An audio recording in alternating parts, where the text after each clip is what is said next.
Six Nations Triple Crown decider, folks. Ireland and Scotland.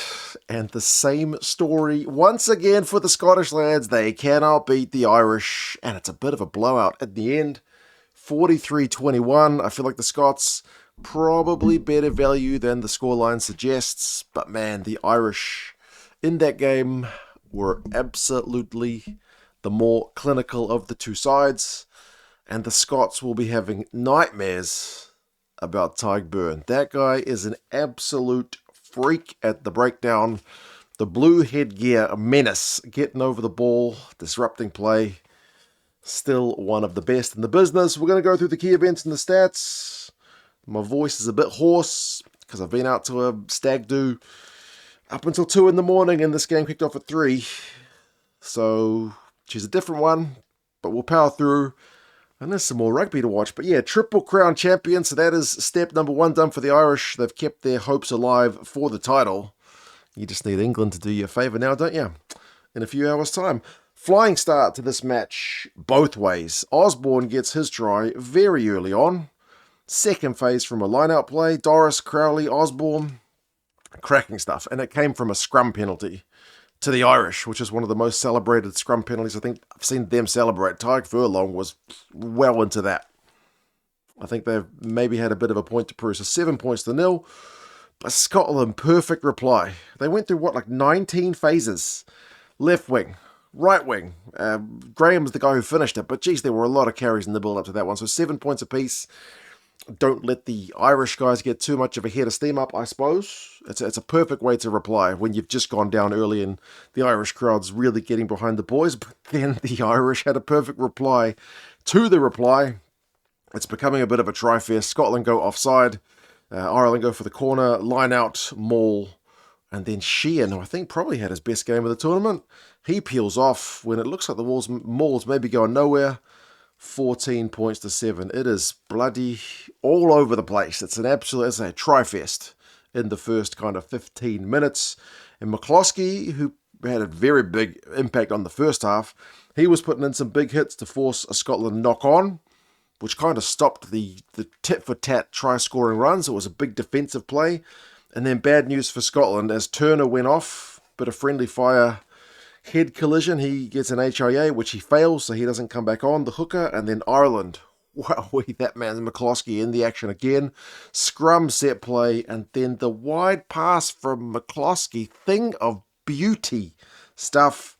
If my eyes were getting a bit heavy due to not sleeping, they were wide apart at that point because that was a hell of a pass to Balakoon. Misconversion. But 19 points to 7. And Crowley, to be fair, I talked about his kicking in the preview. He kicked really well. That's the only one he missed. He nailed the ones he needed to nail.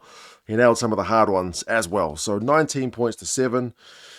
Sheehan does a great job of keeping a Finn Russell kick in field. I feel like just not let the Scots get a foothold in that first half. It's those kind of key little moments. So it's a missed touch from the Scots, which equals a missed opportunity.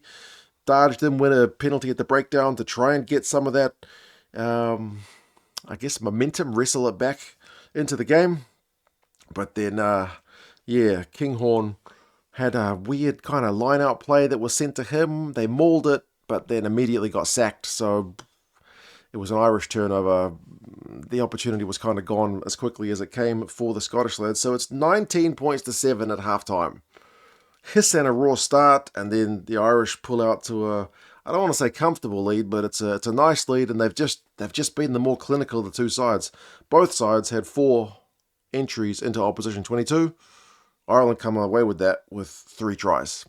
That's clinical stuff from the Irish lads. Clean breaks is 4-1 to Ireland. Possession and territory is pretty even. Pretty even stuff. Penalty count's pretty even. It's just Irish clinical play. Second half, we get another 12 phases from the Scots as they push. Who gets the pilfer? Tadhg Beirne. He is an absolute star in the second half in particular. Maybe first half, McCloskey had the kind of more clutch plays, but Beirne, across the course of the game, is the man of the match for me. I've not stuck around to see who got man of the match, but I hope it was Beirne because he was incredible. Doris got pinged for a high tackle, which was maybe, it kind of felt like this is, I don't want to say do or die because we're only 48 minutes into the game, But it felt like you need to be the next to score, Scotland. If you don't score soon, this game's really, really going to get away from you. They went for a line-up maul, phases, they got advantage. As Byrne won a turnover again, they still had to go back for the advantage, so the turnover didn't result in Irish possession. Back for the second advantage, second chance, 12 phases again. They were working for it, and eventually Finn Russell finds a wee gap between Sheehan and Gibson Park to go over for the try. Gilchrist had a nice carry in the build-up for that one. So, yeah, Scotland at 19-14 are right back in it. But, geez, that Irish red zone efficiency rears its head again, man. Like, as soon as they concede, they get themselves, I think for the first time, maybe in the second half, into the Scottish 22. And they come away with points, man. Dara Murray, whose surname apparently comes as a surprise to a lot of people. People were commenting on it in the preview. I know how to say Murray, but every time I've heard this guy's name for Connacht, and I think for Ireland last year, people call him Murray. Is this a regional variation? Some people tell me yes. Dara Murray. I thought it was not Tig.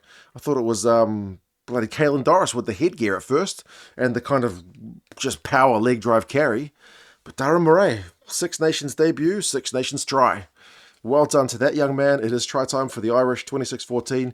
Pushes the Scots out a little bit more at the touching distance, but then the Scots fight back. This game is nuts. Just when you think the Irish are going to pull away, the Scots fight back. Darge gets the try, and they were fired up when they scored that one. It was slick hands again. Stain had the line break on the left wing. There were guys like Jones had a little pop pass to Russell. The hands were really thing of beauty stuff. It was a very nice try. So it's 26-21. But that's the final scoring for the Scots. And the Irish would keep going. I wrote the note, is it game over on 67? Because again, more Irish clinical play. I've got to stop using that word clinical. But carries up the guts. I think it was Aki. And then Crowley just pops a really nice pass to Frawley, who's come off the bench, into the gap. Tommy O'Brien, try time. And to be fair, that one came from Finn Russell. Clearance kick, I think just not finding touch. It gave the Irish a chance to run it back at them, and they punished them for it. So, yeah, it's back out to a nice, comfortable lead for the Irish lads. And then on 72 minutes, I'm chuffed for Crowley because he had a very kickable penalty. But it's a pressure penalty because it would put it to a 3-score game. He makes no mistake. Try time. I thought the field position that the penalty came from was maybe a little bit of a harsh call when Stain and I think it was Crowley were contesting a high ball. I thought Stain was maybe a bit hard done by there, but that wasn't the penalty that cost them the points. It was a penalty from that resulting field position. But yeah, that's definitely game when Crowley kicks that penalty. Scotland did keep fighting to their credit. Byrne won another bloody breakdown penalty. He's a menace once he'd come back on after going off earlier injured. But and then Sultan the wound as O'Brien gets the second right on full time. Blows the scoreline out. I do think the game was probably felt a bit closer than that. But Ireland were clear winners all day long. So 43 points to 21. Great conversion from Jack Crowley on the sideline at the death as well. It didn't matter, but it was a really, really sweet kick. Possession finishes 44-56 to the Scots. Territory is likewise with the Scots, 52%. But yeah, like I say, they went through phases. Tons of them in the Irish 22. And the Irish defence held. Tacklers, turnovers, key moments. They went Ireland's way this week. McCloskey, 55 metres, 5 defenders beaten. Sets up a beautiful try. He's had a cracking Six Nations. Byrne winning turnovers. Josh van der Fleer tackling the house down with 23. I mean, Darge tackled like 16 from 17 times as well. So he's one turnover as well. So it continues to be a real defensive presence. Both the Scottish wingers managed a bunch of defenders beaten too, but ultimately that is a good Irish win, which keeps their record up over the Scots and keeps them in the hunt for the Six Nations with 2 games to go. Their future is out of their hands, but they've done what they could. I'm going to go watch Wales and Italy. Thank you for being here.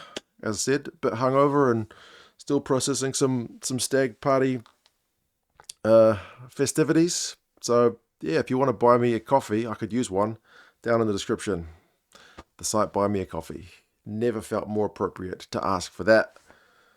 at almost 5:30 in the morning. But you guys take care of yourselves. Well done, Ireland. Scotland, you gave it a crack. It's an entertaining campaign, but finishes in a kind of familiar way. You guys take care. I'll talk to you guys again soon. See you later.